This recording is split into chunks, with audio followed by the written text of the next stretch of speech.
मुझे लगता है कि सब कुछ परमात्मा के द्वारा किया हुआ है और परमात्मा ही कर रहा है, इसमें हमारा कोई रोल नहीं। सच्चाई तो ये है, कहने को हम कह सकते हैं कि ये करते हैं, अपना घर हमने बनाया, लेकिन सच्चाई कुछ और है। करने वाला सिर्फ परमात्मा है, उसके अलावा कोई दूसरी शक्ति नहीं है जो इस तरह की व्यवस्था कर दे, और वही चला रहा है आज भी इसको।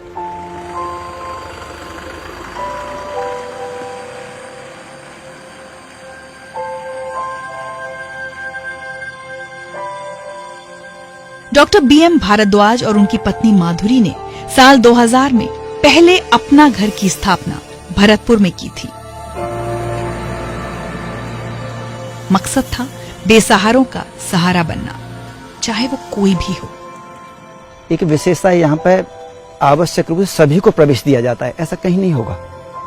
कोई भी बीमारी हो, कोई भी एज हो, कितनी भी संख्या हो, कोई भी धर्म हो, कोई भी जाति हो, कोई भी जीव हो, सभी को आवश्यक रूप से प्रवेश दिया जाएगा। यहाँ पे इस आधार पर प्रवेश नहीं दिया जाता कि हमारे पास डॉक्टर कितने हैं, हमारे पास भवन कितना है, हमारे पास बेडिंग व्यवस्था क्या है, हमारे पास खाने की व्यवस्था क्या है, हमारे पास रहने की अकोमोडेशन क्या है।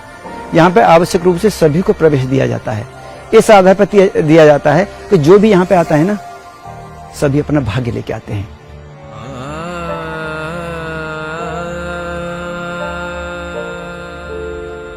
यहाँ पर 2954 माता बहनें, चाचा भैया दादा हैं, और इसके अलावा सभी आश्रमों की बात करते हैं तो सभी आश्रमों में 6000 से अधिक प्रभुजन रहते हैं।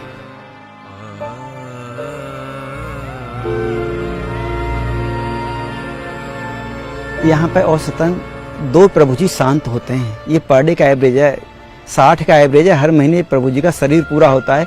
इस हाल में आते हैं, कुछ तो रास्ते में ही दम तोड़ देते हैं। किसी के कीड़ा पड़े हुए हैं, किसी को फ्रैक्चर है, किसी को टीबी ऐसी स्थिति थी कि लंबी सांस लेते लेते ही दम तोड़ देते हैं। उसी पीरियड में यहाँ पे बच्चे हो जाते हैं, 5 से 6 बच्चों का जन्म होता है। उसी दिन कार्यक्रम भी रोजाना होते हैं, हम रोजाना खाना खाते हैं। तो हम ये नहीं सोचते कि यहाँ पे ये इनका शरीर पूरा हो गया। हम कुछ नहीं कर सकते, जन्म हो जाए तो भी हमें कोई फर्क नहीं पड़ता है। यहाँ पे रोजाना 5 से 6 प्रभु जी एडमिट होते हैं, हम पे तो भी कोई फर्क नहीं पड़ता। 3-4 घर चले जाते हैं तो भी कोई फर्क नहीं पड़ता। ये तो परमात्मा की लीला है, हम तो केवल दर्शक बन के उसको देखते रहते हैं। कोई चले गए तो हाथ जोड़ देते हैं, आ गए तो हाथ जोड़ लेते हैं।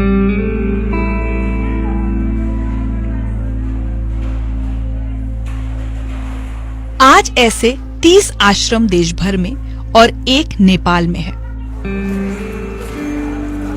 हर दिन इन आश्रमों को चलाने में लाखों रुपए का खर्च आता है, लेकिन डॉक्टर भारद्वाज ने न कभी किसी से मदद मांगी, न ही अपने काम की पब्लिसिटी करना जरूरी समझा।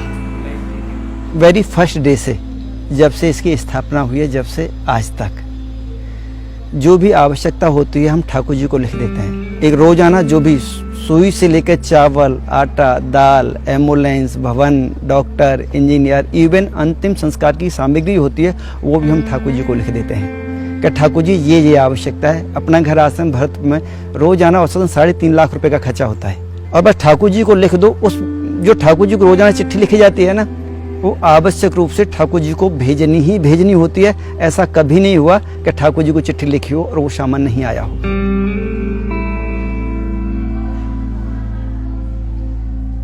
दस लाख से ज्यादा लोग जुड़े हैं। यहाँ का कोई प्रचार नहीं, कोई प्रसार नहीं, यहाँ पे कोई अवार्ड, कोई सिलसिला नहीं। आप देखेंगे पूरी बिल्डिंग में किसी का फोटो लगा हुआ नहीं मिलेगा, लेकिन ठाकुर जी का काम है, ठाकुर जी करते हैं, सब व्यवस्थाएं अपने आप हो जाती हैं।